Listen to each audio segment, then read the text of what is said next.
Hi guys. So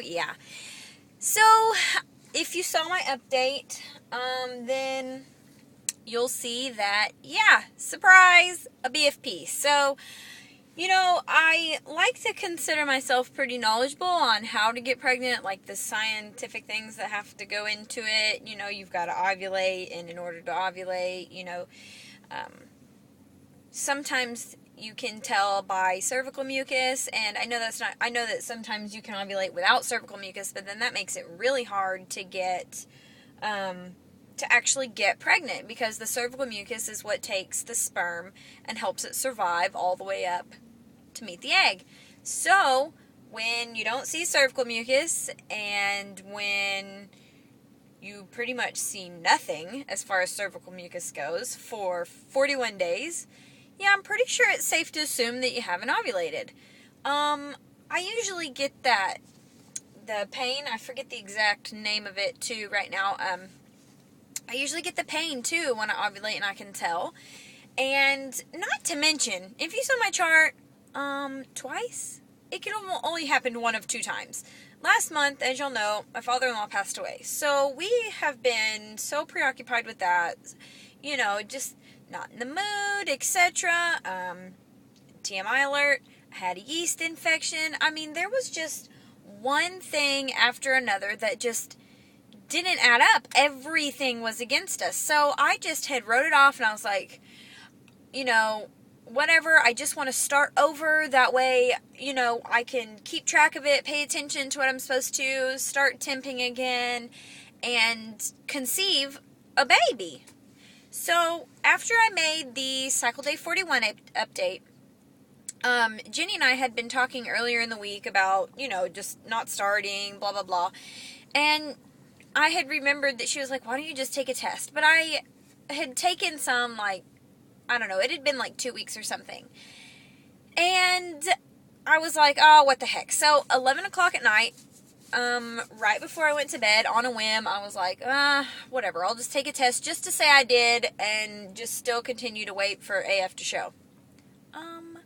That thing turned positive so fast, I thought I was holding it upside down, because that first line come across, and I thought, whoa, that's the control line. It's got to be, right? So I'm looking at it. No, that was the test line.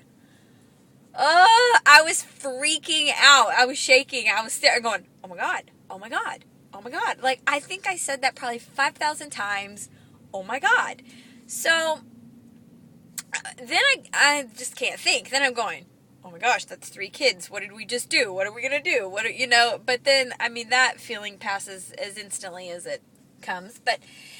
And then I thought, oh my God, Rusty's in bed. He has to wake up at 3 a.m. to go to work the next day. I can't wake him up. I don't want to remember for the rest of our life that I told him, and all he said was, because he was sleeping. So, I was bursting at the seams. So I text Candace first.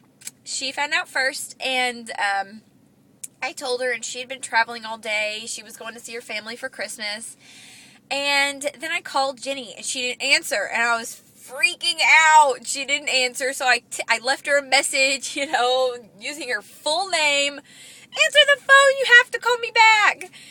So then I text her, are you awake? What are you doing? Call me back. So she calls me, and I tell her, and we both just started freaking out. We're freaking out. We stayed on the phone for 2 hours, just trying to analyze everything, wondering what the heck, how did it happen?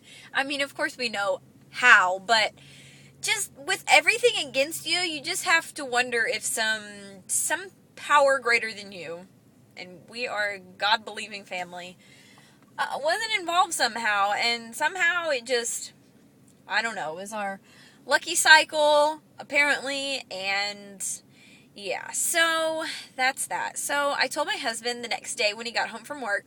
I didn't want to tell him over the phone or anything like that. So Jenny and I spent the whole next day planning out, how were we going to tell Rusty? But yeah, she did. She helped me, and we ended up, my plan was to have Carson tell him that Paisley was going to be a big sister. So I didn't want him to say what, or, have Carson fumble over his words just because he was excited to see his daddy come home or whatever. So I made a sign that said Paisley's going to be a big sister. That way he could tell him that and hand him the sign, and it would all click, and it wouldn't be any delayed moments of not knowing what was going on. He was speechless. Literally. He just was like, just had a huge smile on his face and looked at me like, because he would ask me, how's it going? And meaning like, when is it time? And I had been complaining to him too. I was like, I don't know. It's not time this cycle. I guess it's just messed up. So when I told him that I was actually pregnant, he was just as shocked as I was. It took him till he got out of the shower from work to kind of just process it all. It took me, I talked on the phone to Jenny the night before for 2 hours, so we were still processing it all. I'm still kind of processing it all. It's just, the story's insane, and it's exciting because this baby wasn't made out of, just trying to get a baby. It was made out of love, and it's exciting, and I'm in shock. I told my midwife, and she was so excited. So she will actually be in town in February, so I'll see her for the first time in February. I'm gonna do what's called dual care, and I'll be because my midwife lives 4 hours away, so I'm gonna be doing dual care as far as the pregnancy goes, and that way I'll also have a backup if I need it, but I don't anticipate that. But that's all for a whole separate video. I'll explain all that. So yeah, I see the midwives at the hospital on next Wednesday, the 29th, for just a background, family history, etc. I imagine they'll take a blood test and stuff like that, so I'm hoping that those numbers will tell us whether I'm closer to 4.5 weeks or 6.5 weeks. I don't know, because there's only 2 choices to choose from, so, anyway, I'm interested to find out. I don't know exactly when I'm due or how far along I am. I know that I am starting to, experience symptoms almost instantly. Like, Friday I took the test, Saturday I started experiencing symptoms. I don't know if that's coincidence or what, but nausea is not something I would like to make up. So I'm not making that up. So, and the nausea is not like all day no matter what. Oh, hush, seatbelt thing. So the nausea is not like all day no matter what. It's if I wait too long to eat, and it's like a 2-hour window. I have to eat something every 2 hours, or it gets past the point where I just want to vomit. So, let me check my time real fast. Okay, so this is getting kind of long. Anyway, so I will update, whenever I find something out next. And, yeah, so that's the story. And if y'all have any questions, then, just leave them below and I'll answer them as I can. Talk to y'all later. Bye.